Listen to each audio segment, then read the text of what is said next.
Yes, sir. What was the Holy Prophet ﷺ teaching to the Ummah, the people around him, before the Quran-e-Kareem was revealed to him? Bismillah ar-Rahman ar-Rahim. What was he teaching before the Quran was revealed? Prophethood was only given to him at the age of 40 years old. Prophethood. Before he was 40, he was not given prophethood. He was not a prophet in the official sense of the word, prophet. And when he was 40 years old, that's when the first revelation was sent. Okay? And the first words was what?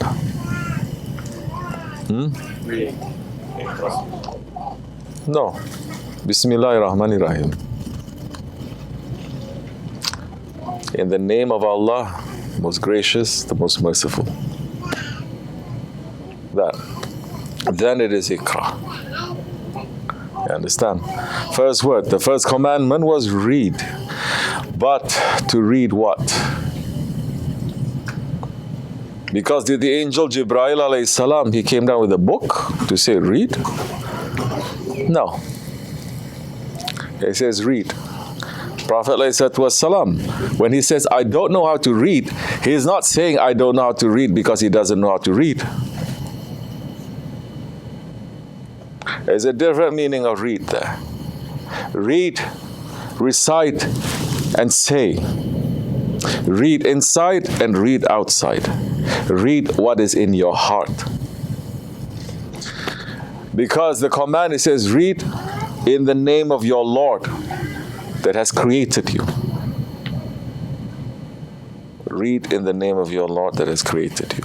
Every time it says read, the Holy Prophet says, I don't know how to read, meaning I am in a position where it is difficult to do that. And what did Jibreel alayhi salam do? He embraced the Prophet alayhi salam. Hold him hard, transmitting that angelic power to him. He's saying again, read. I don't know how to read. 3 times he did that. This human body is fit for this earth. It is not fit to go down into the water past a few meters. It will implode. This human body is for this earth. It is not meant for the skies. Some distance from the sky, it will explode. The angel is from another world. You understand? Another world. Not even water or the skies, another world. Not galaxies, another world. And who is his angel? Is not, we are filled with, this world is filled with angels too. There are different grades of angels. He was the archangel. The highest angel, Jibreel alayhi salam. And when he hugged the Prophet alayhi salam, it was for a reason. What happened to the Prophet after that first revelation? He came back. He got sick. He says to his wife, Hazrati Hatija, cover me. Because his body also, it has to change to be able to receive that kind of divine wahi, inspiration. It has to. Your body has to change if you want to go inside a hospital. You go inside the operating room, they say scrub. The doctors have to do that. Common people, forget about it. They won't even let you to go inside. Huh? You're preparing to go to, let's say, outer space. So much you have to do. Now, the Holy Prophet ﷺ, he came back and he says, cover me, Ya Hatija. So, which is why sometimes when I hear people saying, oh, I saw this angel came to me, and that angel, I'm looking at this. Prophet got sick. What happened to you? Nothing. You may want to believe that it is, but it's not. It's probably from another one of those other ones. So, Prophet ﷺ, he was not actively teaching the people the commandments of Allah subhanahu wa ta'ala, because he came to say there is no reality except for the reality of Allah. La ilaha illallah. There is no ilah, there is no Lord, there is nothing worthy of worship. There is nothing that is real except for Allah. To turn the eyes, to turn the hearts of His ummah, of His people, of mankind away from this world that we say because this world fits to our five senses, therefore it's real. To turn our faces away from that and our hearts away from that to Mawla, to the hereafter.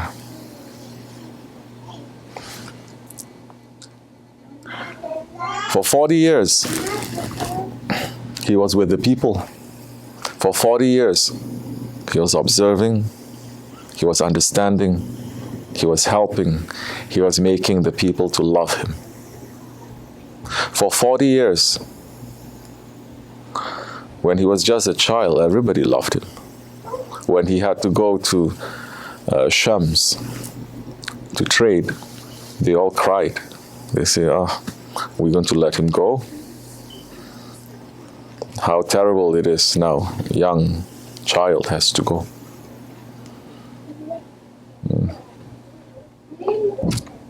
That was a different reason he had to go to. He had to bring the light there. And when he was there was a Christian monk who sketched him too. And that picture of him still exists up till today. Yeah, as a child. There are pictures of the Prophet as a child, as a grown person also. No need for us to concentrate so much with that, but it comes with proof, everything. Up to 40 years of age, he made sure that everyone understood him and loved him and respected him. He was called Amin, Al-Amin, the trustworthy. He was also called Siddiq. That's one of his names too, the trustworthy. Understand that when there was a very high level dispute that was happening, they went to him. He's not just, as people might think, just a astaghfirullah, just a good person, a nice guy. He was someone with a very keen and very sophisticated sense of justice and statesmanship and morality. That when the flood happened to the Kaaba and the Hajar Aswad, the black stone that came from paradise, that has our DNA in it. That black stone, when the Kaaba was, because of the flood, because the Kaaba is in a valley, Haram Sharif, and when they had to remodel the Kaaba, they have to make it again, everybody wanted to have the honor of putting the Hajar Aswad back. The chiefs of the tribes, they was about to have war. You know these Arabs, once they fight over something, they continue fighting for generations. They may not even remember what they're fighting for, they just fight. Jahil. Not only them, of course, so many other people are also like that. That when that happened, they asked him, they say, let's ask him. And he says, bring me a sheet of cloth. He put the Hajar Aswad right in the center. He says, now everyone, all the chiefs now, take one part of the sheet to carry it there. So everyone can say, I carried it. And he himself, he took that and he put it in. So when he said to his people then, La ilaha illallah, his people will listen to him because their people know him.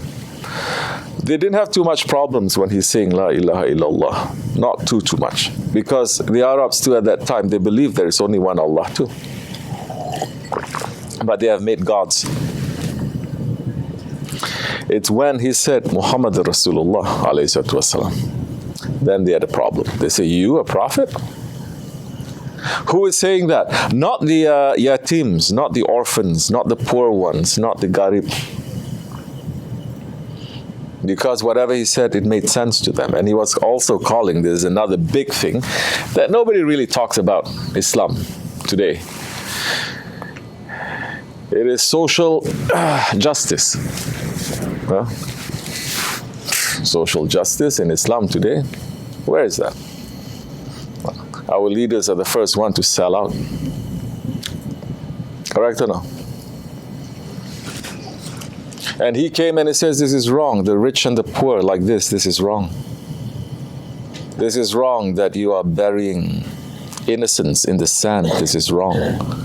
This is wrong that there is a gap between those who have and those who don't, and you are being oppressors to them. This is wrong. The orphans, this is wrong. One of his major work that he was sent as a prophet is to defend and to give a voice to those who don't have any defense, who don't have any voice to speak with. Because of that, when he says Muhammad Rasulullah, they had problems with him. Not when he talks like today, when the Imams or the Sufi Shaykhs, they talk love of Rasulullah alayhi salatu wasalam. Nobody has any problems with it, no? When they talk about Allah or Zikrullah, nobody has any problems with it, from the top to the bottoms. When they talk about high-level philosophy, no philosophy in Islam, but they talk about high-level things, no one has any problems. When they talk about nice Sufi, Tasawwuf concept, nobody has any problems. But when they say these actions are tyrannical, tyrants have these actions you should not have to step on those ones, then they have problems.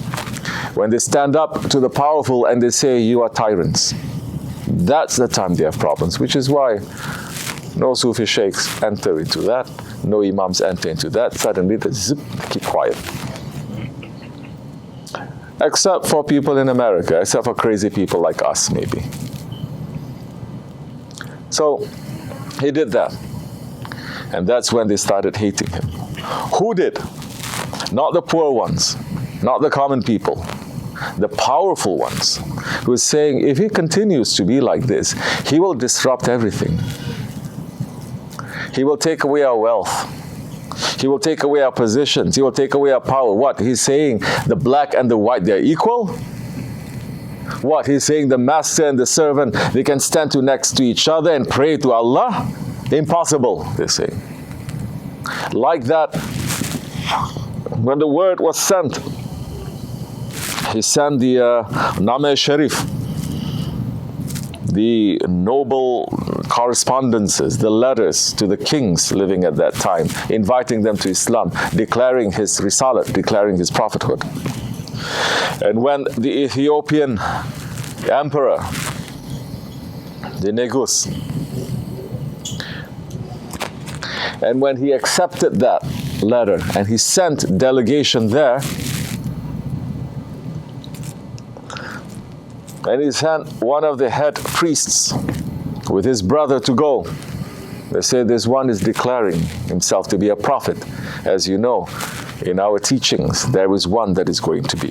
As when they came, the Jews, when they came to Yahya alayhi salam, and they said to him, who are you? They said, are you a prophet? He says, yes. Are you the Christ? He says, no.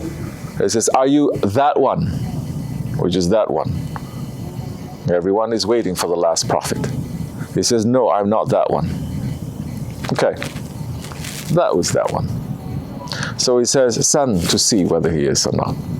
And when they were traveling, this brother, these two brothers, one was a head priest, the other one was just a trainer. And they were going with all their robes of power symbolizing wealth and authority and power, and they were riding their nice horses and camels and everything. And the younger brother, he tripped. And he fell down. And when he was falling down, he says, curse be to that. And the brother stopped him. He says, don't you dare speak. Don't you dare curse him and use his name. And the younger brother says, why, my brother? He says, because he is that one. And the younger brother says, if he is, why didn't you tell everyone? Why didn't you tell the emperor that he is the one that they've been waiting for? He says, don't you see, you stupid one? Don't you see the cross I'm holding? What is it made of? Gold. Don't you see the crown that I'm wearing? It's more precious than the emperor's. Don't you see the clothes that I'm wearing? I have more authority than him. We bring emperors down, we bring emperors up. When that one, if that one declares, we have to give everything up. We have to sit on the floor with servants. We have to live a simple life. We will lose everything. The brother just kept quiet. They went. When it was time for them to go, the younger brother stayed. The old brother went and said he is not that one. The younger brother stayed and accepted Shahadat. This is what people are afraid of. That's what the people are afraid of when he says Muhammad Rasulullah. And who are these people, the powerful people? His own family members.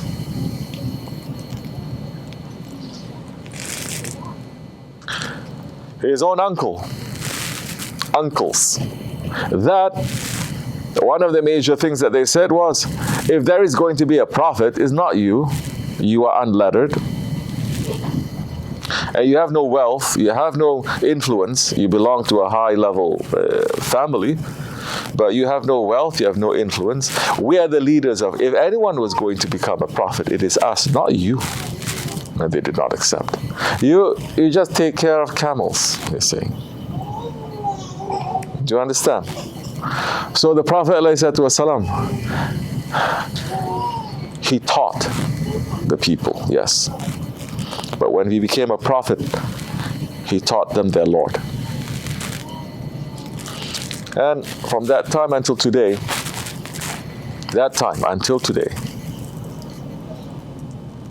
like this or like that, no one has a problem with there is a God. No one has. Or there is one God. You ask any Hindu, they believe also there is one, but there are manifestations. Okay? Like this or like that, they say there is that reality, whether they call it whatever name they call it, that reality, that's unknowable, everything, that is an Allah. If you ask Christians who say that Father, Son, this, they say no, there is one Lord. Okay? No one has any problems with that. But people have problems with Muhammad Rasulullah. The problem from the beginning till now, it is always Risalat. May we hold on strongly to that, inshallah. We'll speak more about this later. It's getting a little bit late. Inshallah. But this is important. In the month of Safar, this is the month before the month of Rabiul Awal, the month of the Mawlud, of the birth of the Holy Prophet ﷺ, Rahmatul lil Alamin, the mercy to the universes. Don't concentrate on the hardship of this month so much. If there is hardship, then concentrate on salawats, daroods. Concentrate. You must know your Prophet. How much do you know your Prophet? You must learn about him. You must have a relationship with him. You must understand him.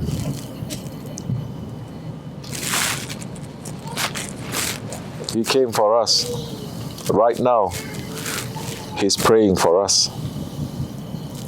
His first words when he came into this world, one of the miracles that he has, when he was a baby, he was able to speak. One of his first words was, "Oh my nation, ummati, ummati." His last words before he was sent to the other world was, "My nation, oh my nation." And on Judgment Day, when everyone is raised, his first words, one of his first words will be, "My nation, oh my nation." Calling us, the mercy to the universes. So concentrate on that a little bit, so that when we enter into Rabiul Awal, we have come prepared for that month. Inshallah Rahman, may we understand that a little bit more. Wa min Allahu tawfiq, hurmatil habib, hurmatil fatiha. Amen.